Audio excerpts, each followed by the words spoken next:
ஜெய் ஸ்ரீ மாத்ரே நமக. ஜெய் குருதத், ஜெய் குரு பரசுராம். நமஸ்காரம். நான் கரூர்லேருந்து வல்சலா பணிக்கர், பிரசன்ன ஜோதிடர். இன்றைக்கி குரோதி வருடத்துடைய தமிழ் புத்தாண்டு பலன்கள் சிம்ம ராசிக்கு எப்படி இருக்குன்னு பார்க்க போகிறோங்க. இந்த வருடம் பிறக்கிறது 14/4/2024 ஞாயிற்றுக்கிழமை சஷ்டி திதியிலையும் தைத்துளை கரணத்திலையும் அதிகண்ட யோகத்திலையும் திருவாதிரை நட்சத்திரத்திலையும் இந்த வருடம் பிறக்குதுங்க. சிம்ம ராசி, அதாவது இந்த வருடம் பிறக்கிறப்போ சிம்ம ராசிக்கு கிரக நிலைகள்லாம் எப்படி இருக்குன்னு பார்க்கலாங்க. உங்களுடைய ராசிக்கு 2ஆம் இடத்துல கேதுவும், 7ஆம் இடம் களத்திரஸ்தானத்தில் 7ஆம் இடத்துல சனியும் செவ்வாயும், அஷ்டமஸ்தானத்தில் ராகு புதன் சுக்கிரனும், 9ஆம் இடத்துல சூரியனும் குருவும் இருக்காங்க. இது 11ஆம் இடத்துல சந்திரன் இருக்காங்க. இதுதான் உங்களுடைய, அதாவது இந்த வருஷம் பிறக்குதுலையே, அப்போது உங்கள் ராசிக்கு கிரக நிலைகள். இதெல்லாம் பொதுவாக உங்களுக்கு அக்யூரேட்டான பலன்கள் வேணும் அப்படின்னா உங்களுடைய இண்டிவிஜுவல் ஜாதகம் இருக்கு இல்லைங்களா, அதில் கிரக நிலைகள் ப்ளஸ் கோச்சாரத்தில் இப்போ எப்படி கிரகம்லாம் இருக்குது, என்ன திசா புத்தி போயிட்டுருக்கு, இது எல்லாத்தையுமே நம்ம கால்குலேட் பண்ணி தான் ஒரு 100% அக்யூரேட்டான ப்ரெடிக்ஷனை நம்ம சொல்ல முடியும். இருந்தாலும் நான் சொல்லக்கூடிய இந்த தமிழ் புத்தாண்டு பலன்களும் சரியாக தான் இருக்குங்க. உங்களோட ராசிக்கு 2ஆம் இடத்துல கேது வந்திருக்கு, அஷ்டமஸ்தானத்தில் ராகு இருக்குங்க இந்த வருஷத்தில். அதே மாதிரி குரு உங்களுக்கு 9ஆம் இடத்துலேருந்து 10ஆம் இடத்துக்கு போக போகுது. அது என்னென்னா தொழில் ரீதியாக நிறைய மாற்றங்களை உண்டு பண்ணுங்க. பொதுவாக சிம்ம ராசிக்கு என்னென்னா சனி 7ஆம் இடத்துல இருக்குது, அதாவது கண்டச்சனின்னு சொல்லக்கூடியது. இந்த 7ஆம் வீட்டில் இருந்து உங்கள் ராசியை தான் என்னது சனி பார்த்துட்டு இருக்காரு. அந்த சனியோடைய பார்வை எல்லாத்தையும் புத்தியை மழுங்கடிச்சிரும். அதுதான் உங்களுக்கு நீங்கள் எவ்வளோ டேலண்டடாக இருப்பீங்க, எல்லாமே இருப்பீங்க.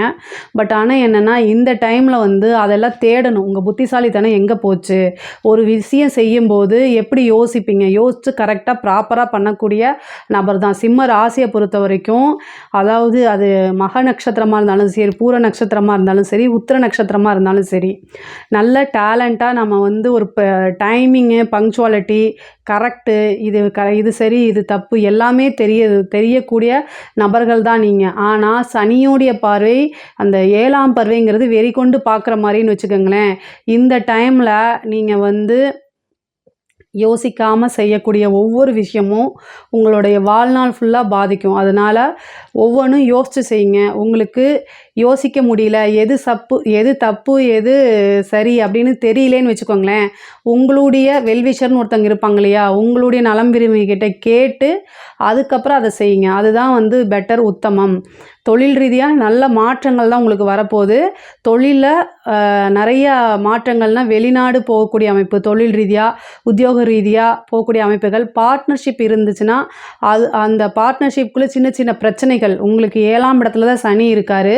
அந்த சனி உங்களுக்கு 6ஆம் அதிபதியும், அதனால் அவங்கக்கிட்ட சண்டை சச்சரவுகள் வரத்துக்கு, உங்களுடைய கருத்து அவங்களோட ஒத்து போகாமல் அதனால் பிரிவினை ஏற்படுறதுக்கு உண்டான வாய்ப்புகளும் அதிகமாக இருக்குங்க.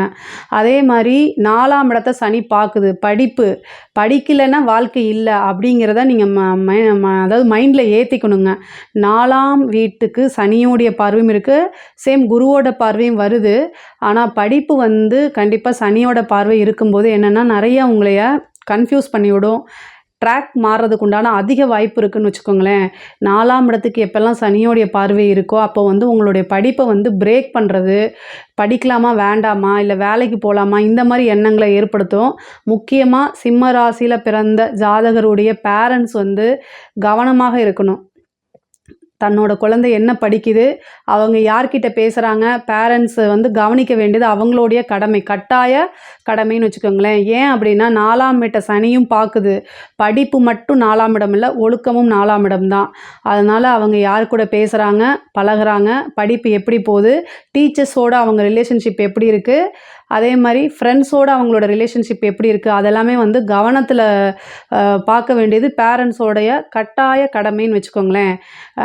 இதுக்கு அடுத்தது வீடு கட்டக்கூடிய யோகம் இருக்கா அப்படின்னா முக்கியமாக உத்தியோகம்ங்க. உத்தியோகத்தில் இருக்கவங்களுக்கு இது சூப்பரான டைமு.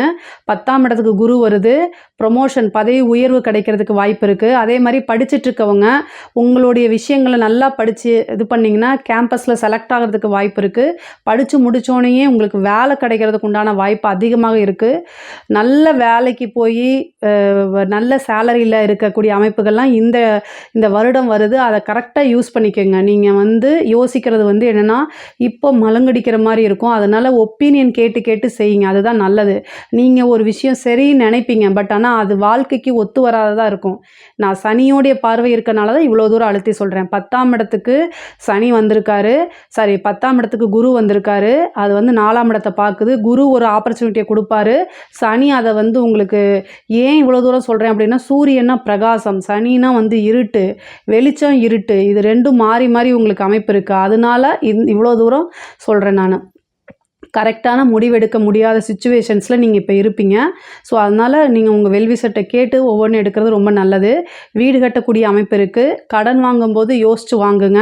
அது பிளாக் ஆகிறதுக்கும் வாய்ப்பு இருக்குது. 2ஆம் இடத்துல கேது இருக்குது. அதனால் வருமானத்தில் சம்டைம் தடை பண்ணுறதுக்கு வாய்ப்பு இருக்குது. நீங்கள் சம்டைம் சொல்லாதீங்க மேடம், எப்போவுமே அப்படின்னீங்கன்னா விநாயகர் வழிபாடு பண்ணுங்கள். இந்த ராகு கேதில் வந்து 2ஆம் இடத்துல வந்து உங்களுக்கு எக்கனாமிக்கலாக ஏதாவது பொருளாதார தடை இருக்குது அப்படின்னா விநாயகர் வழிபாடு பண்ணிங்க அப்படின்னா அந்த பொருளாதார தடை உடையும். உங்களுக்கு வீடு கட்டக்கூடியது, வாகனங்கள் வாங்கக்கூடிய அமைப்புகள்லாம் உறுதியாக உண்டுங்க. அதே மாதிரி அஷ்டமத்தில் இருக்கக்கூடிய ராகு, இந்த அஷ்டமத்தில் இருக்கக்கூடிய ராகு திடீர்னு ஒரு அதிர்ஷ்டத்தை கொடுத்துரும்.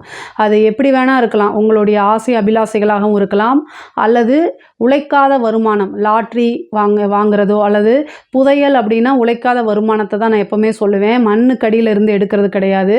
நீங்கள் உழைக்காமல் உங்களுக்கு ஒரு பணம் வருது அப்படின்னா அது வந்து ராஜயோகம், புதையல் எல்லாத்துக்கும் சம்மந்தான். அதே மாதிரி ப்ராப்பர்ட்டி வராதுன்னு நினச்சிட்ருப்பீங்க, உயில் சொத்து வராதுன்னு நினச்சிட்ருப்பீங்க, அது எல்லாம் உங்களுக்கு கை மேலே வந்துடும். அதே மாதிரி உங்களுக்கு 6ஆம் இடத்து அதிபதி தான் வந்து இப்போ 7ஆம் இடத்துல இருக்கார். கணவன் மனைவி ரிலேஷன்ஷிப்புக்குள்ளே நிறைய பிரச்சனைகள் வரத்துக்கு வாய்ப்புகள் இருக்குது. 2ஆம் இடத்துலையும் குடும்பஸ்தானத்துலையும் கேது உட்காந்துருக்கனால குடும்பத்தில் ஒரு நிம்மதியின்மை, அதாவது அமைதியாக இருக்கக்கூடிய சூழல்கள் அமையாது. ஸோ அதனால் அட்ஜஸ்ட்மெண்ட் பண்ணுறது ரொம்ப முக்கியம். சிம்மராசியை பொறுத்த வரைக்கும் ஒரு மிகப்பெரிய மைனஸ் என்ன அப்படின்னா, அட்ஜஸ்ட்மெண்ட் அப்படிங்கிறது ரொம்ப குறைவாக இருக்கும். நீங்கள் அட்ஜஸ்ட் பண்ணி போகிறதுக்கு பழகிக்கணும். உங்களுக்கு எல்லாமே ப்ராப்பராக இருந்து, ஏன்னா நீங்கள் ஒரு ப்ராப்பராக செய்யக்கூடிய நபர், நீங்கள் உண்மையை பேசக்கூடிய நபர், எதாக இருந்தாலும் ஸ்ட்ரைட் ஃபார்வர்டாக பேசக்கூடிய நபராக தான் இருப்பீங்க. ஆனால் உங்களுடைய மிகப்பெரிய மைனஸ் என்னென்னா, அதே மாதிரி ஆப்போசிட்டில் இருக்கவங்களும் நீங்கள் பழகக்கூடிய நபர்கள் எல்லார்கிட்ட இருந்தும் அதை நீங்கள் எதிர்பார்ப்பீங்க. ஆனால் அன்ஃபார்ச்சுனேட்டாக அது கிடைக்காது. நீங்கள் வந்து உங்களுக்கு 7ஆம் அதிபதியே சனி. ஸோ உங்களுக்கு நீங்கள் வெளிச்சம் அது இருட்டு அப்படின்னா எப்படி இருக்கும் அப்படிங்கிறத யோசிச்சுக்கணும். ஸோ எதிர்பார்ப்புகளை குறைச்சிக்கிட்டிங்கனாலே வாழ்க்கையில் சந்தோஷம் அப்படிங்கிறது உறுதியாக 100க்கு 200% உங்களுக்கு உண்டு. பொதுவாகவே சிம்மராசிக்கு எல்லாமே சின்ன எஃபர்ட் போட்டாலே கிடச்சிருக்கும். உங்களுக்கு எல்லாமே கிடச்சிரும். ஏன்னா காலபுருஷனுக்கு அது 5ஆம் இடமாக வரதுனால எல்லாமே உங்களுக்கு ஈஸியாக கிடச்சிரும். பட் ஆனால் வந்து என்ன அப்படின்னா, இந்த காலகட்டங்கள் கொஞ்சம் கடுமையாக இருக்குது. அட்ஜஸ்ட்மெண்ட்டு தான் உங்களோட தாரக மந்திரமாக இந்த வருஷம் இருக்கணும். அப்படி இருந்துச்சுன்னா ரொம்ப நல்லாயிருக்கும்.